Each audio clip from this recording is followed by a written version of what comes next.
Olá, pessoal. Nesta aula, veremos o incidente de falsidade, a insanidade mental do acusado, uma questão de curadoria material e processual relacionado ao incidente de insanidade mental do acusado.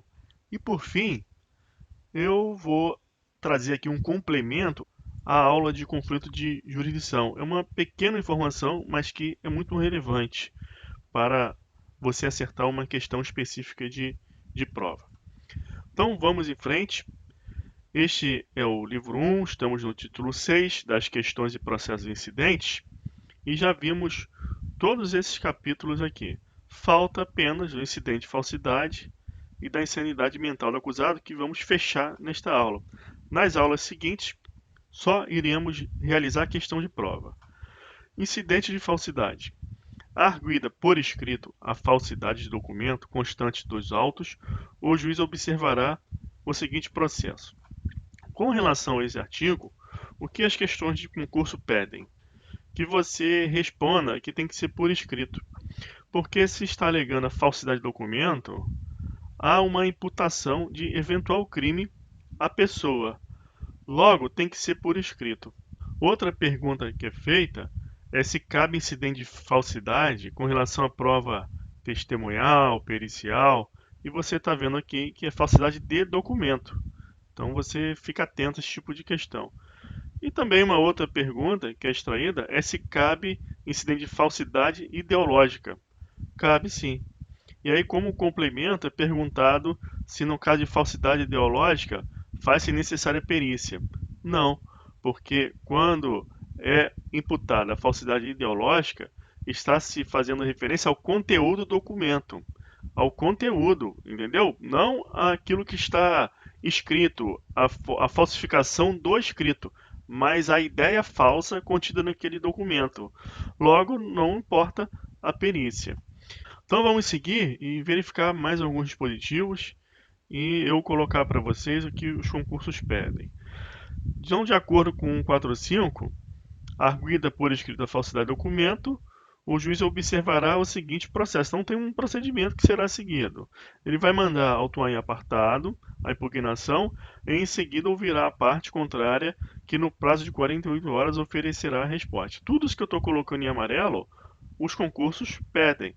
Então você tem que saber que a autuação é dada em apartado, porque existe um procedimento, e é um procedimento de certa forma gravoso. Haja vista a imputação de eventual falsidade de documento levar à conclusão de eventual cometimento de crime. Então, com essa informação, fica fácil você lembrar que é por escrito, que os autos têm que ser em apartado e cabe um contraditório. E esse prazo é cobrado, que é de 48 horas para a resposta. O juiz também assinará o prazo de 3 dias sucessivamente a cada uma das partes para a prova de suas alegações. Então, o prazo de 48 horas é para a resposta e depois o juiz vai assinar um prazo de 3 dias sucessivos para prova das alegações. Então, no caso, quem faz a imputação de falsidade, quem inicia o incidente de falsidade, vai verificar o que foi colocado na resposta e vai ter um prazo de 3 dias para a produção de provas sucessivas. E como a defesa ela tem que ser ouvida depois, se manifestar depois, quando a parte que iniciou o incidente de falsidade apresentar as provas, aquele que respondeu vai tomar vista e também vai produzir as suas provas no prazo de 3 dias, que são sucessivos. Concluídos os autos, poderá ordenar as diligências que entender necessárias. É aqui que entra a hipótese de perícia. Se a alegação é de falsidade de assinatura, aí sim cabe uma perícia. Mas se for falsidade ideológica, não. E isso se dá também com base no CPC. Podemos utilizar o CPC à luz do artigo 3º do CPP, que autoriza a analogia no processo penal, independente do diploma que você vai buscar a regra que se quer aplicar. O importante é que tem que ter o conteúdo pertinente à matéria processual penal. Artigo 432. Depois de ouvida a outra parte, no prazo de 15 dias, será realizado o exame pericial. No caso do nosso processo penal, o prazo aqui vimos é de 3 dias, mas o exame pericial Cabe. E no Código de Processo Penal? Quando a infração deixar vestígios, será indispensável o exame de corpo de delito, direto ou indireto, não podendo suprimi-lo a confissão do acusado. Logo, essa prova pericial, nesse incidente de falsidade, é um vestígio que está ali, é uma assinatura falsa, por exemplo. Então precisa ter essa perícia, senão não tem como dizer que a assinatura é falsa. Mas não esquece aquilo que eu falei com relação à exceção no caso de falsidade ideológica. Olha a jurisprudência. Sendo a acusação de falsidade ideológica, é desnecessária a realização de perícia, uma vez que, diferentemente do que ocorre com a falsidade documental, a alteração no conteúdo e não na forma do documento. Na falsidade ideológica, há uma influência no conteúdo do documento. E na falsidade documental, estrito sensu, que ela é propriamente dita, há uma falsidade na forma, por isso faz-se necessária a perícia. Se reconhecida a falsidade por decisão irrecorrível, mandará desentranhar o documento e remetê-lo com os autos do processo incidente ao Ministério Público. Outra questão de prova, decisão irrecorrível. Isso é muito cobrado, não cabe recurso, mas cabe sempre as ações autônomas de impugnação. Então é viável o habeas corpus nesse caso. E por que precisa desentranhar o documento, remetê-lo ao Ministério Público? Porque no sistema acusatório, quem acusa é o MP. E essa pessoa que cometeu essa infração vai responder um processo penal novo, não aquele na qual teve um incidente de falsidade. Então, isso que o juiz faz é remeter informações para o Ministério Público.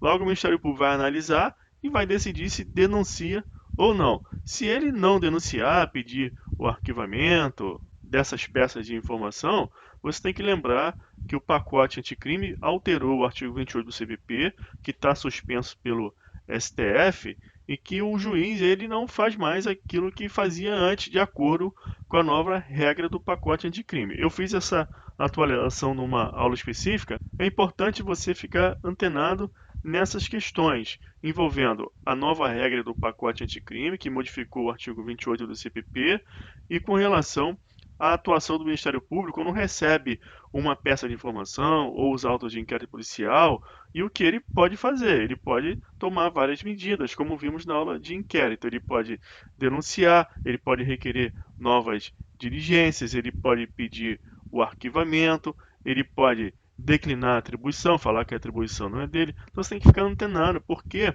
todo esse procedimento ele é concatenado, ele é lógico.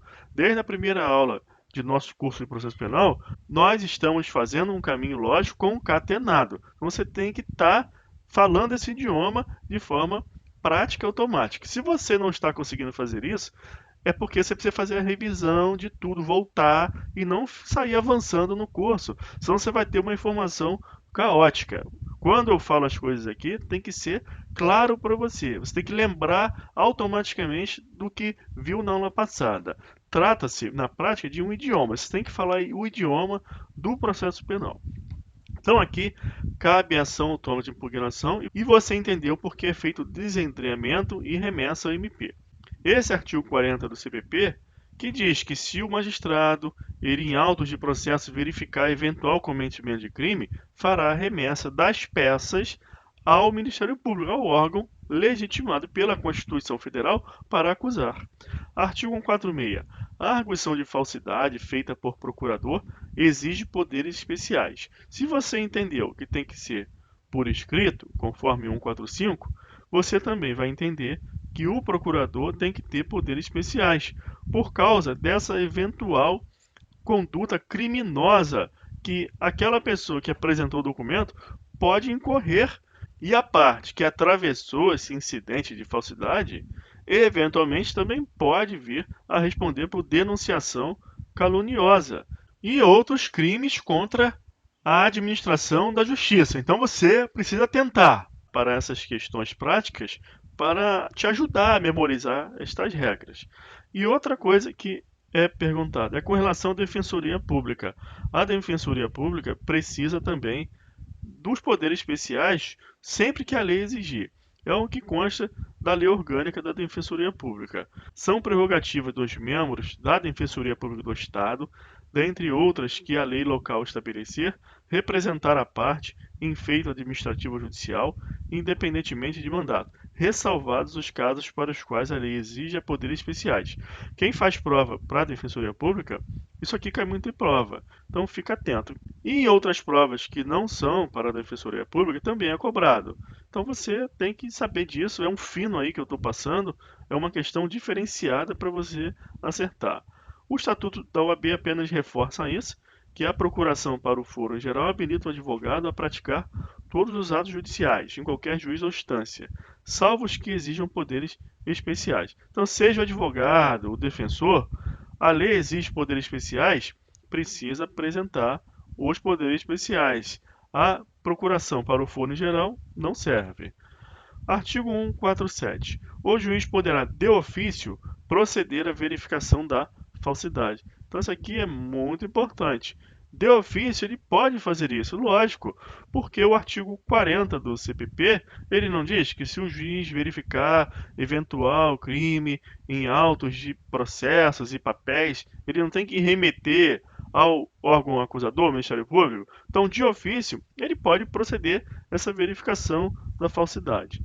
Qualquer que seja a decisão, não fará coisa julgada em prejuízo de ulterior processo penal ou civil. Isso aqui também é muito lógico e também é cobrado demasiadamente com concurso público.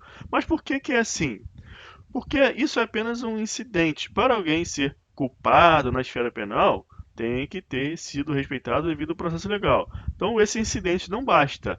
Esses autos do incidente, eles serão remetidos ao órgão acusador, que, como eu disse, vai oferecer a denúncia ou não. Se oferecer, o devido processo legal deverá ser respeitado. E na esfera civil, a mesma coisa. Não fará coisa julgada no cível para eventual reparação de danos em razão dessa infração consubstanciada na juntada de documento falso no processo penal. Jurisprudência.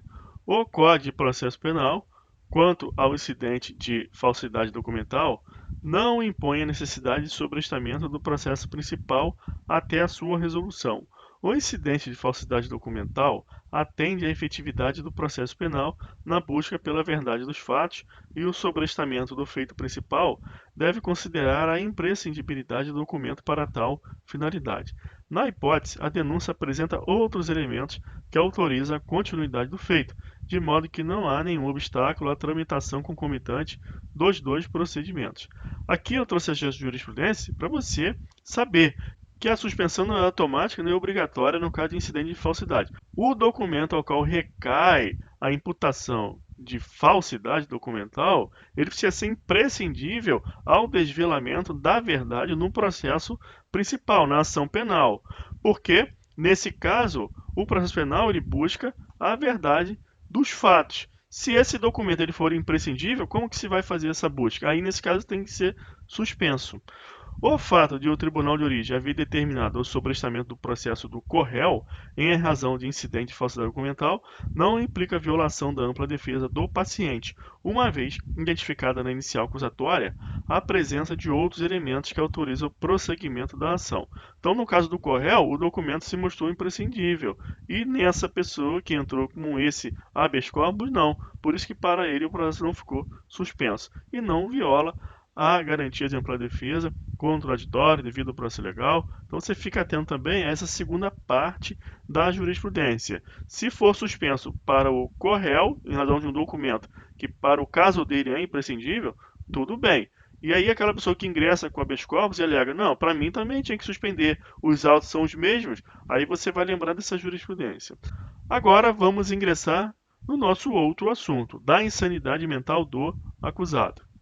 Artigo 149.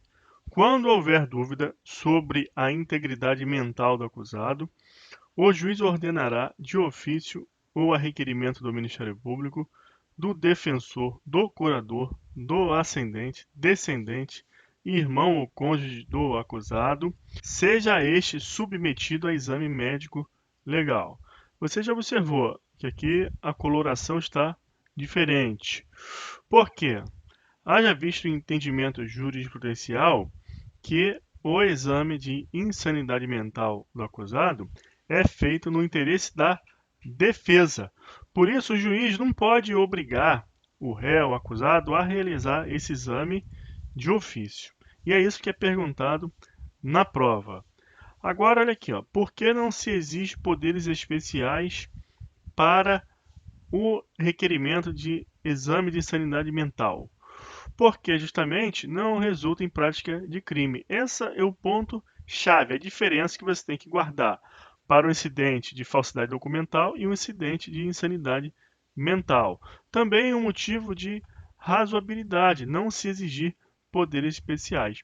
Imagina um sujeito que ele está com a sua capacidade mental comprometida. Como que ele vai conferir poderes ao seu advogado para isso? Ele não está incapacitado? Então seria ilógico fazer essa exigência. Então, com relação ao 149 do CPP, é perguntado sobre os legitimados, acerca da exigência de poderes especiais e essa questão do juiz obrigar o acusado a realizar o exame. Não é possível. Se não quiser fazer, não vai fazer. Olha o informativo 838 do STF. O incidente de insanidade mental é prova pericial constituída em favor da defesa. Logo, não é possível determiná-lo compulsoriamente, na hipótese em que a defesa se oponha à sua realização. Havendo dúvidas sobre a imputabilidade, seria indispensável que, por meio de procedimento médico, se verificasse que, ao tempo da ação ou da omissão, o agente era totalmente incapaz de entender o caráter ilícito do fato ou de determinar-se de acordo com esse entendimento, critério psicológico. Contudo, no caso em comento, a defesa não solicitara a realização do mencionado exame. Tendo isso em conta, o colegiado asseverou que o paciente não estaria obrigado a se submeter a esse exame. Parágrafo 1º. O exame poderá ser ordenado ainda na fase de inquérito, mediante representação da autoridade policial ao juiz competente. Só que é comum você tomar nota no noticiário, sempre está correndo aí notícia de autoridade policial representando pelo exame de insanidade mental de determinado investigado e também cai muito em prova. O juiz nomeará curador ao acusado, quando determinar o exame, ficando suspenso o processo, se já iniciada a ação penal, salvo quanto às diligências que possam ser prejudicadas pelo adiamento.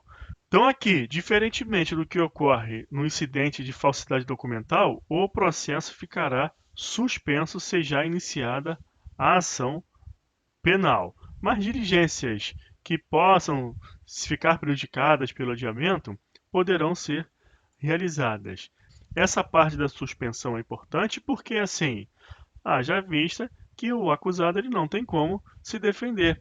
Ele está, nesse momento, incapacitado de realizar a ampla defesa e o contraditório.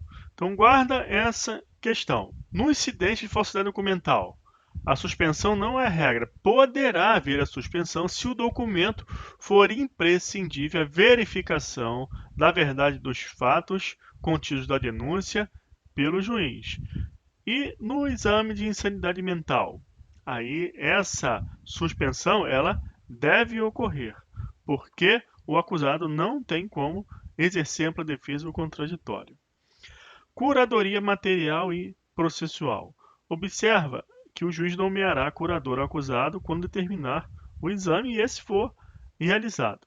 Aí você precisa saber a diferença entre curadoria material e processual, porque essa curadoria referida no parágrafo 2º é material. Ela diz respeito à prática dos atos da vida civil. Isso é importante você saber por causa desse regramento aqui da Defensoria Pública. A função institucional de curadoria especial possui natureza exclusivamente processual, não abrangendo as modalidades de tutela e curatela previstas no ordenamento jurídico civil material e em nenhuma hipótese deve prejudicar a atuação institucional em favor dos necessitados, que terão prioridade de atuação em detrimento da atuação em curadoria especial. Então, essa curadoria que está prevista aqui no parágrafo 2º, ela deve ser exercida prioritariamente nos termos da Lei Civil 1775. O cônjuge, o companheiro, não separado judicialmente ou de fato, é de direito curador do outro quando interdito. Na falta do cônjuge, o companheiro é curador legítimo, o pai ou a mãe. Na falta destes, o descendente, que se demonstrar mais apto. Entre os descendentes, os mais próximos que precedam aos mais remotos. Na falta das pessoas mencionadas neste artigo, compete ao juiz a escolha do curador.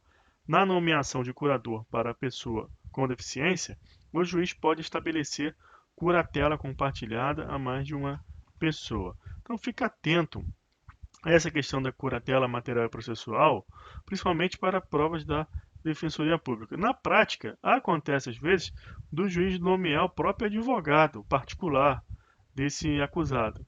E eu entendo que o advogado deve recusar, avaliando, logicamente, a sua relação ali na causa com o cliente, essa tarefa. Porque, da mesma forma que a defensoria colocou aqui na resolução, essa atividade de curatela material pode prejudicar também o trabalho do advogado. Ao CPP.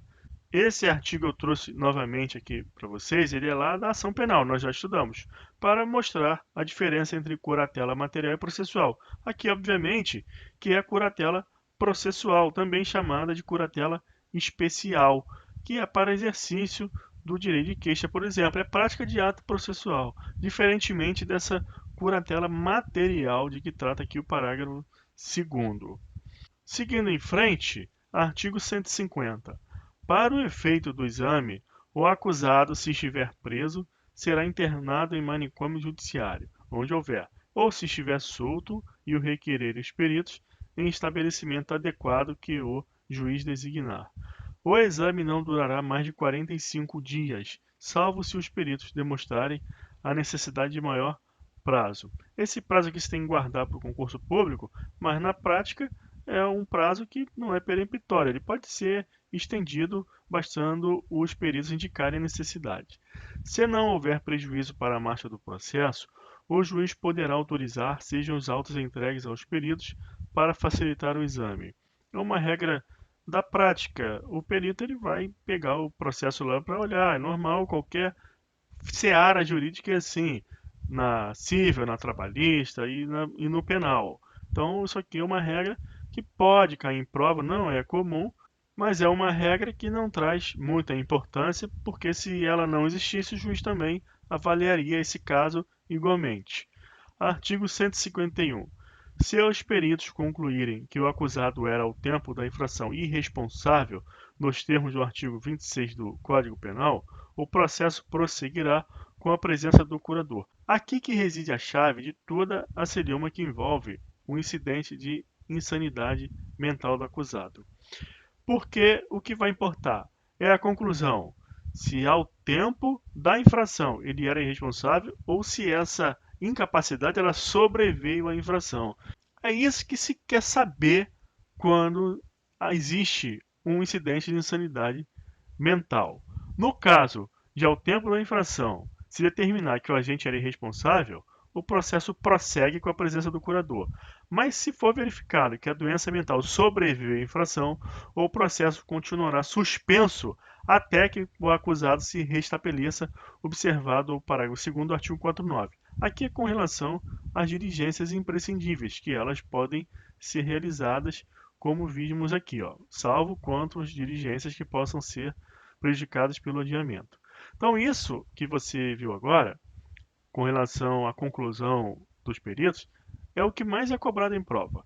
Se é o tempo da infração do responsável ou se é incapacidade de sobreviver à infração. E qual é a consequência disso? No caso de incapacidade ao tempo da infração, curador, processo prossegue. Mas no caso de incapacidade que sobrevive à infração, processo suspenso. Não tem como o réu, o acusado, exercer a defesa contraditória. Jurisprudência.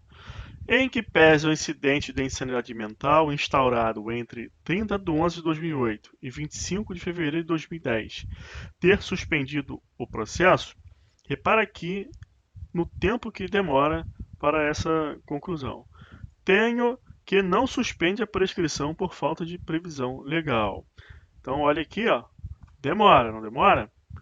E olha aqui esse dado, não suspende a prescrição. Então, a prescrição do crime, de acordo com o artigo 109 do Código Penal, que se dá pela pena máxima abstrato, antes de haver uma sentença penal condenatória, ela vai correndo. E aí, a jurisprudência aqui do STJ, ela ratifica isso. À exceção dos casos enumerados nos artigos 116 e 117 do CP, Todas as outras hipóteses em que a suspensão do processo acarreta a suspensão da prescrição devem ser previstas em lei.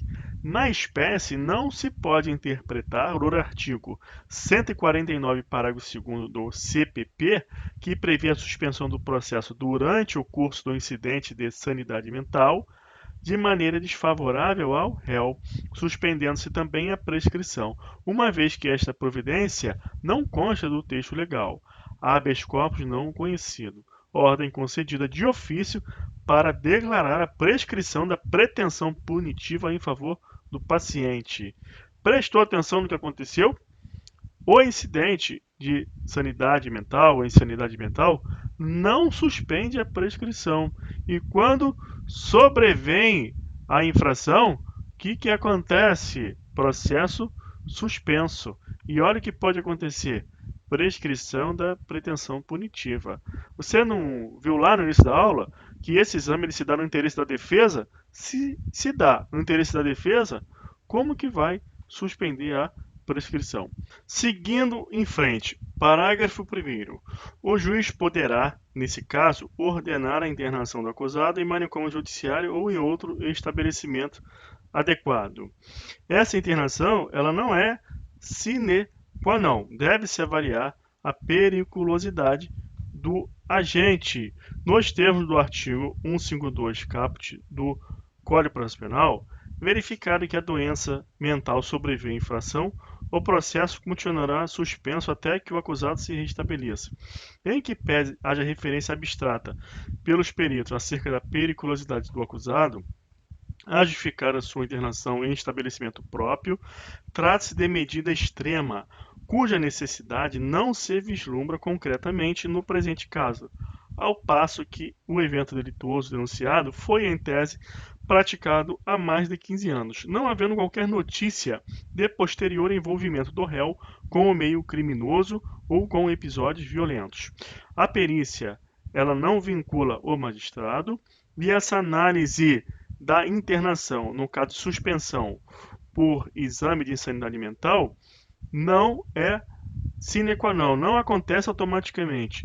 Precisa ser avaliada a periculosidade do agente. Nesse caso, apesar de constar no laudo pericial, o juiz não fica vinculado. E ele fez essa análise aqui ao final. Se houve um crime há mais de 15 anos e depois nada mais aconteceu, não se pode falar que esse acusado é perigoso para efeitos dessa internação provisória antecipada a uma aplicação de medida de segurança que só pode acontecer na sentença absolutória imprópria de regra. Essa outra jurisprudência também do DF vai falar sobre os requisitos da prisão preventiva. A internação prevista no parágrafo 1º do artigo 152 do CPP está relacionada à constatação da periculosidade do paciente e deve ser decretada se presentes os requisitos autorizadores da prisão preventiva, quando evidenciada a doença mental antes da formação da culpa no processo criminal. No caso dos autos, os fatos narrados na denúncia demonstram a lesividade mínima da conduta. Decisão judicial afastou expressamente a existência dos requisitos autorizadores da prisão preventiva. E o laudo de exame psiquiátrico não faz referência à periculosidade concreta do paciente ou à necessidade de internação. Parágrafo 2º. O processo retomará o seu curso desde que se restabeleça o acusado, ficando-lhe assegurada a faculdade de requerir as testemunhas que houverem prestado depoimento sem a sua presença. Obviamente, se o processo fica suspenso em respeito à ampla defesa e o contraditório, se houve uma inquirição de testemunhas sem a presença desse acusado, deve ser refeita essa inquirição de testemunhas quando ele se restabelecer. Artigo 53. O incidente da insanidade mental processar-se-á em auto apartado, que só depois da apresentação do laudo será apenso ao processo principal. Isso aqui também é cobrado em prova, e esse processamento em auto apartado é para não tumultuar o processo e também permitir com maior flexibilidade a realização das diligências imprescindíveis sem atrapalhar o trabalho dos peritos. Artigo 154. Se a insanidade mental sobrevier no curso da execução da pena, observar-se-á o disposto no 682, aplicação de medida de segurança, mas quem faz isso é o juízo da execução. O sentenciado a que sobrevier doença mental, verificada por perícia médica, será internado em manicômio judiciário, ou, a falta, em outro estabelecimento adequado, onde lhe seja assegurada a custódia. Olha a Lei de Execuções Penais. Quando no curso da execução da pena privativa de liberdade sobrevier doença mental ou perturbação da saúde mental, o juiz de ofício, a requerimento do Ministério Público, da Defensoria Pública ou da autoridade administrativa, poderá determinar a substituição da pena por medida de segurança. Então, pessoal, finalizamos o incidente de insanidade mental e agora eu vou trazer esse complemento aqui para vocês que ficou faltando da aula de conflito de jurisdição. Simplesmente é para vocês atentarem ao disposto na Constituição Federal, no mais importante com relação ao STJ, que lhe compete processar e julgar originariamente os conflitos de competência entre quaisquer tribunais, ressalvado o disposto no artigo 102.1-O, que trata aqui do STF, eu já vou mostrar para vocês. Bem como entre tribunal e juízes a ele não vinculados e entre juízes vinculados a tribunais diversos. Então, se surgir um conflito de competência entre um juízo estadual e um federal, a competência é do STJ. Ou um conflito de jurisdição entre um juiz federal vinculado ao TRF-1 e um juiz federal vinculado ao TRF-2. São juízes vinculados a tribunais diversos. Nesse caso também é o STJ. Com relação à Justiça Estadual, a mesma coisa. Um juiz vinculado ao Tribunal de Justiça de São Paulo, o outro é do Rio de Janeiro, comarca da capital. É o STJ que vai julgar. Não tem como o Tribunal de São Paulo tomar iniciativa e julgar o conflito de jurisdição. Os juízes não são vinculados ao mesmo tribunal. Então, isso que você precisa entender melhor aí para a questão de prova. Essa é a hipótese mais importante. Se acontecer, o que não é comum, um conflito de jurisdição entre um tribunal e um juiz a ele não vinculado, também o STJ que vai julgar esse conflito. Em razão da hierarquia que existe entre o juiz e o tribunal a que ele está vinculado, ele é hierarquicamente inferior ao tribunal, órgão de primeira instância e órgão de segunda instância. Não há que se falar em conflito de jurisdição entre o juiz e o próprio tribunal que ele está vinculado. A relação aí é hierárquica. Com relação ao STF, no processo penal não tem muita incidência. A maior incidência é aqui, quando há um conflito de jurisdição entre um juízo da esfera estadual e outro da federal. Isso é o mais corriqueiro. Mas vamos tomar nota aqui desse dispositivo que trata do STF. Compete ao STF processar e julgar originariamente conflito de competência entre o STJ e qualquer tribunais, entre tribunais superiores ou entre estes e qualquer outro tribunal. Então, envolveu o STJ, que é o órgão de cúpula da Justiça Comum, quem vai julgar é o STF. O STJ está no meio, com qualquer outro tribunal, o STF. Entre tribunais superiores, o TSE, o STM, o TST, também o STJ. E entre esses tribunais, que não o STJ e qualquer outro tribunal, também o STF. Então está lá em cima, STF. Agora, o mais importante é você atentar para essa parte aqui, o 105, inciso 1D, que tem aplicação prática no processo penal e as questões de concurso exploram. Então é isso, pessoal, ficamos por aqui. Finalizamos todo o conteúdo de questões e processos incidentes. Vamos ter 2 aulas agora de resolução de questões afeta esse tema. Até lá, um abraço, em frente.